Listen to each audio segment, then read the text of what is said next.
So I heard about this guy, who some people call the happiest man in Britain. He's raised £1 million for various charities, travelled the world, written best-selling books, and has fantastic facial hair.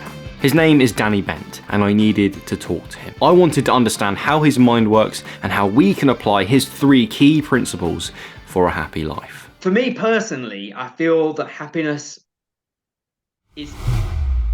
Danny started by telling me that his happy life wasn't all sunshine and rainbows. In fact, he too faced his own mental challenges. And just to be really, really candid and honest, I probably have ADHD. A few specialists have seen me not in a kind of a cold white room of diagnosis, but just getting to know them as friends, and they say I'm probably one of the most ADHD people they've ever met. But Danny focuses on the positives of his ADHD and the gifts that it gives him, and that is the first of his happiness principles. So when you got ADHD, it means you find it very hard to think about the past and the future, but you are very, very present. When you're really, really present, whatever you're feeling right now it feels like your whole life. Most people spend the majority of their lives in a state of unpresence. That isn't a word, but I've just created it. Our focus and clarity is so subsumed by the media and our busy modern lives that we never take a moment to really witness what's going on around us. You may be physically present, but are you mentally engaged in your life? Because your life could be so unbelievably good. There is always positives to derive from every experience, and it would be so terrible if you weren't even there to appreciate it. And that's why I meditate, and that's why I journal, because these activities are an attempt to ground me within the present moment so I'm aware of my life as it passes by. Are you a passive passenger in your life? Or are you the driver? Are you watching the road? Because Danny Bent says that we should be the one leading our life's journey. And to do that, we have to be present and we have to be mindful. I don't aspire to be anyone, just myself. And because if I'm aspiring to be, I don't know, Brad Pitt or Steve Jobs or whatever it is that is your thing, I'm never going to be that person. I'll be a second-rate version of them. I can be a really good version of me. Now this is an uncomfortable idea for a lot of people. Do you actually like who you are? If the answer to that question scares you, then you shouldn't ignore it, because that self-loathing, that self-hate, that low self-esteem will fester in the background for the entire rest of your life. If you don't like who you are, you need to change it. If you can just be content with who you are and like have a bit of pride in who you are. And I think to find pride in who you are, you need to be doing something that you're proud of. If happiness comes from a contentness with who you are, you have to make yourself into a person that you would be content with being, and that comes through your actions. It can be the smallest thing at the start. If going to the gym once a week makes you feel better about yourself, do that thing. It could be finishing that song that you began to write, or going for that grade in school, or going for that promotion at work. If these things make you happier to be you, then that is exactly what you need to do. Alex Hormozy says that we need to build an undeniable stack of proof that we are who we say we are. And if you collate that proof by doing things on a daily basis that make you proud of yourself, then one day you might wake up and aspire to be you. But what about our expectations? Because we can't expect to be the best version of ourselves all of the time. There are times where we're going to inevitably fall off of the wagon. Luckily, I asked Danny about our expectations and how we can manage them. And what he said was really interesting. Kind of links to that with social media, when you're seeing other people's lives, and especially people that we kind of in this material world see as more successful than us. Yeah. Then we can kind of draw that comparison with our own lives, see the disparity, and then have this feeling of lack or feeling of scarcity. And then we begin to not desire our own life.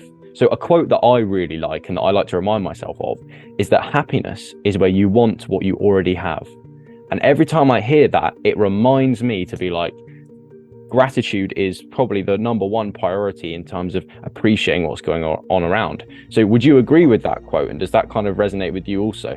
There's ways of looking at things, like no matter what is happening in your life, that you can find a tiny little bit of positive.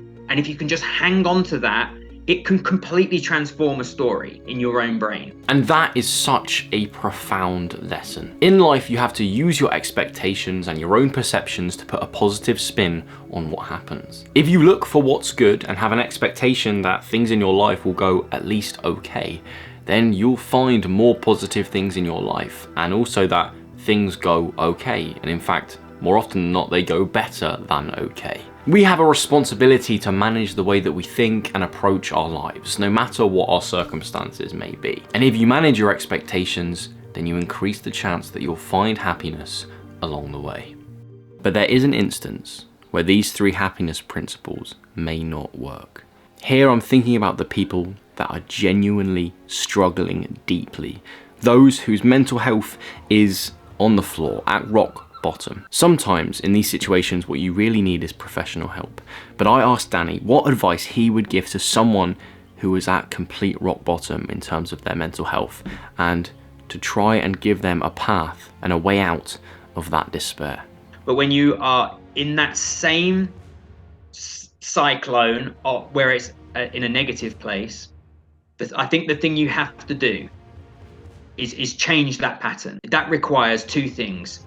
One is getting my body physical, getting the blood flowing, trying to find a moment of flow. It can be 1 second, because when you're feeling down and you go for a run, say, you might feel bad most of the way, but there'll be one moment where you just lose it, and you're just like, oh, and you might get dragged straight back in.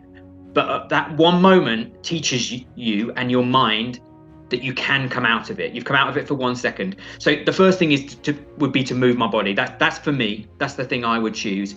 And the quintessential thing around that is I need to be with other people, and put yourself amongst other people who can then have you can talk to about. Firstly, you can talk about what's going on in your own life, and it's a gift to tell people that you are not, to be open and honest with people is a gift for them. If anyone does it to you, it's like, oh my goodness, you trust in me enough to have that kind of conversation with me. You have that belief in me as a human being. It feels amazing. But even if you don't have that conversation, to be around people that can lift you and again take you away from that place you're at, that would be my advice. Whichever level you're at, actually, doing is a great feeling. Learning is a great feeling. All of those things that are moving you forward, whether that is physically or whether it's mentally or musically or creatively, all those sorts of things. And it's not really a great answer, but I think that can just, you're on this spiral like this, and then this can just hit you, and it makes you start spiraling in the right direction. And it might not be tomorrow, it might not be the next day, it might not be the next week, but you can find your way out of these things. If there's one fundamental thing that I gained from talking to Danny, it's that he is a doer. And if you are at a point in your life where things are difficult, your mental health is on the floor, and you feel hopeless, the best thing you can do, even though it's difficult, is do something about it. Don't be passive. Take action. Make a move, no matter how small. Exercise, meeting with other people, learning, trying to grow, that is how you crawl out of the pit of mental despair. And if you're lucky, you will find a sense of happiness. And if there's one thing I want you to remember from this video, it's that. If you want to see more, I suggest you watch this video here. And if you'd like to book a free call with me so we can start working together on building your mental health and your mindset, you can click the top link in the description. My weekly newsletter on psychology and personal development is also there. But with that said, thank you so much for watching. Check out Danny Bent. I'll leave all his links down in the description, and I will see you guys next time.